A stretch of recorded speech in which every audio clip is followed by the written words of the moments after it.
Tere taas kõikidele vaatajatele. Käes on aasta viimased päevad ja on aeg teha kokkuvõtteid.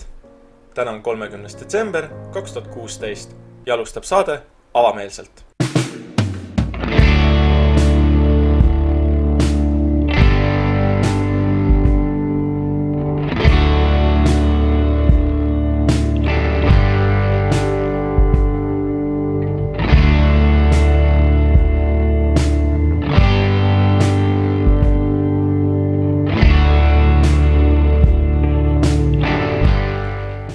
Nagu ka eelnevatel aastatel, välja arvatud eelmisel, siis teeme järjekordse aastalõppu kokkuvõtte, kus me võtame kokku viimase 366 päeva, mis on olnud. See viimane aasta on olnud minu jaoks üpris edukas ja peab tunnistama, et see on üks parimaid aastaid minu elus, kohe kindlasti. Täpselt aasta tagasi, 2015. aasta lõpus, alustasin ma oma suhet oma praeguse tüdruksõbraga, keda ma tunnen juba põhikoolist saati. Me olime siis küll sõbrad, aga eelmisel aastal julgesin ma talle mingil seletamatul põhjusel välja öelda, kuidas ma tundsin ja mis tunded mind valdasid. Ja minnes ajas edasi, nagu näha võite, siis oleme me jätkuvalt suhtes ja peab ütlema, et see suhe on suhteliselt edukas olnud. Täna on meie suhte aastapäev ja pean ainult ütlema seda, et aitäh, kallis, et kinkisid mulle viimased 365 päeva, mis on olnud täis rõõmu ja õnne ja armastust. Sellises mahus, nagu ma pole seda kunagi varem kohanud. Ja minu süda ainult sees hüppab, sest sa oled andnud mulle nii palju energiat ja nii palju soojust, et see on lihtsalt kujutlematu. Nii et see aasta on olnud äärmiselt tore minu jaoks. Ja ma arvan, et meie mõlema jaoks. Tänu tema toele ja armastusele sain ma ka lõpetatud kevadel ajateenistuse, mis ilmselt ilma temata oleks olnud tunduvalt raskem. Aga mis tegelikult lõppkokkuvõttes vedas välja, et oli täiesti tore aasta või tegelikult 11 kuud ajateenistust. Ja see ei olnudki nii hull tegelikult. Lõpp oli natukene kurnav küll, aga ma teadsin, et mind oodatakse kodus ja see andis mulle jõudu ja energiat lõpuni välja pingutada. Ja niimoodi see läbi saigi. Ma sain terve rea uusi tutvusi, uusi sõpru ja sellest on ainult hea meel. Ajateenistuse jooksul ma tegelikult jõudsin ka paar videot teha, mis on YouTube'is üleval. Kes tahab, võib neid vaadata. Üks video on see, mis siin taustal nüüd jookseb.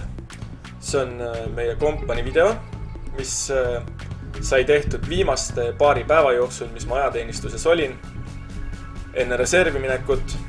Ja peaks ütlema, et see video on kohe kindlasti minu üks parimaid videost, mis ma siiamaani teinud olen. Ja ma arvan, et eks peale selle video tegemist tulid ka muud videod ja eks ma muutsin oma stiili natukene, et need ei ole nii lambikad enam. Ja peale ajateenistuse lõppu kuskil septembrikuus vist või kunagi niimoodi alustasin ma ka seda avameelselt saadet. Aasta lõpus muutsin oma setupi natukene ja muretsesin endale vähe korralikuma mikrofoni, sest keegi ei viitsi mingi sita kvaliteediga loba kuulata. Nüüd on see parema kvaliteediga loba. Mida veel sellest aastast? Läksin tagasi tööle, mis oli nagu oodata, kuigi ma ei oodanud, et ma pean kohe nii kiiresti minema, sest ma mõtlesin, et ma võtan endale paar nädalat puhkust peale sõjaväge.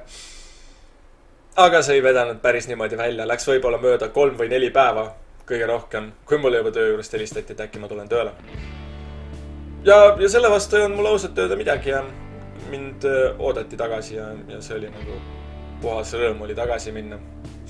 Kuigi eks aasta jooksul see rõõm natukene hajus, aga ütleme niimoodi, et kõik on enam-vähem normis praegu ja midagi nagu väga katastroofilist ei ole.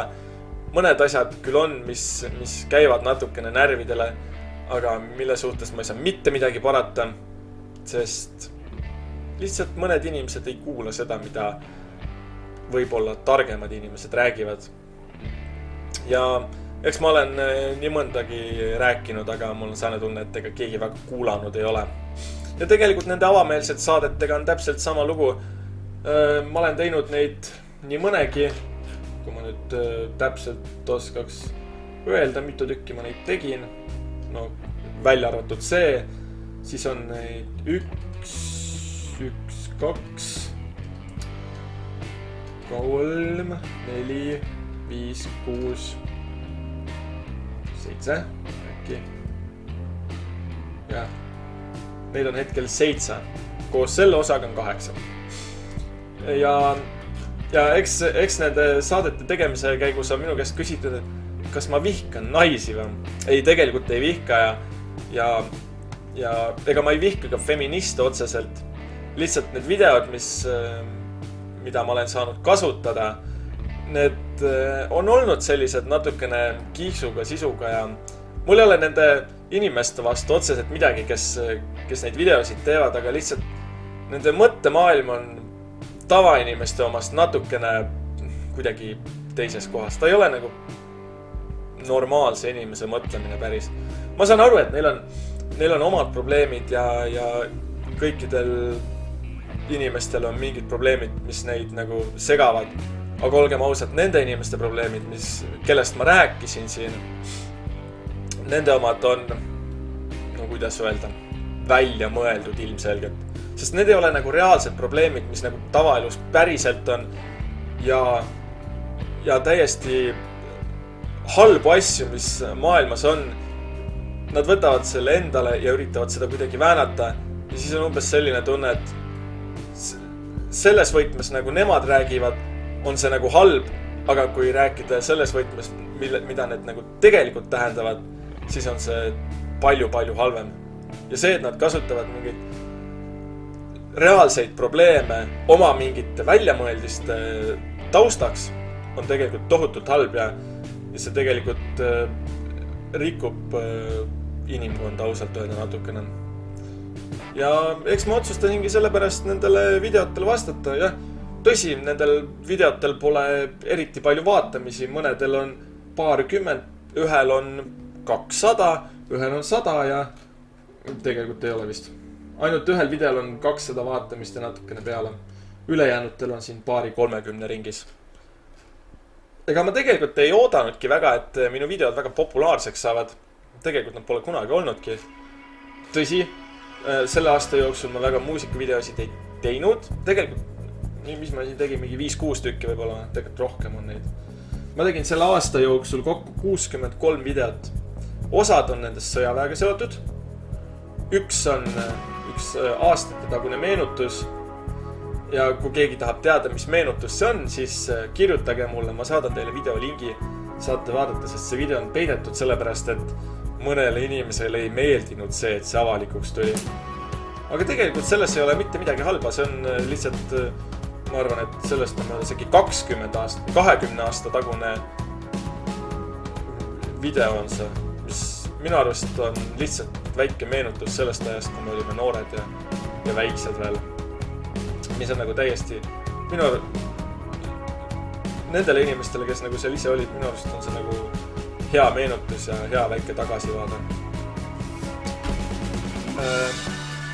See videote tegemine on muutunud keerulisemaks tõesti. Midagi lihtsamaks ei ole muutunud. Ma olen üritanud rohkem pingutada ja rohkem kvaliteetsemalt neid videosid teha. Ja eks ma siis investeerisin ka selle jaoks natukene mõned eurod. Tegelikult natukene rohkem kui mõned, aga see pole väga oluline.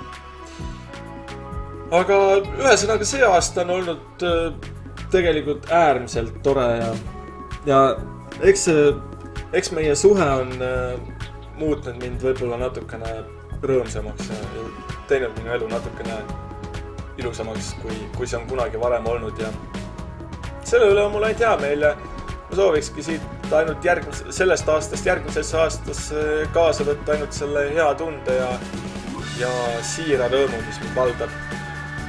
Ja minna uuele aastale vastu uute ootuste ja lootustega ja uute mõtetega.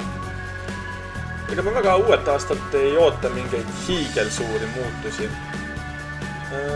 Sooviks ainult seda, et ma saaks olla koos oma perega, veeta rohkem aega oma tüdrukuga ja kasutada seda aega ratsionaalselt, sest elu on paraku lühikene ja aega raisata väga ei ole.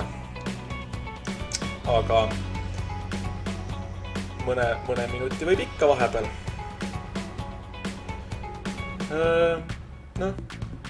Ega väga rohkem midagi selle aasta kohta ei olegi.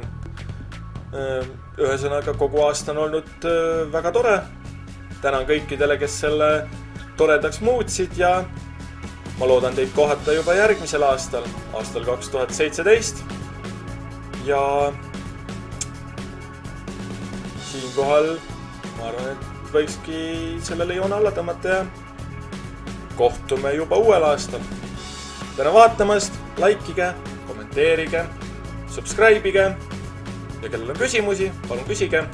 Ja kellel on avameelselt saate jaoks postitusi, videosid, artikleid, mida iganes, palun saatke neid.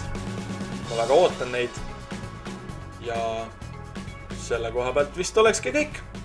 Tänan vaatamast, head vana aasta lõppu ja kohtume uuel aastal. Tšau!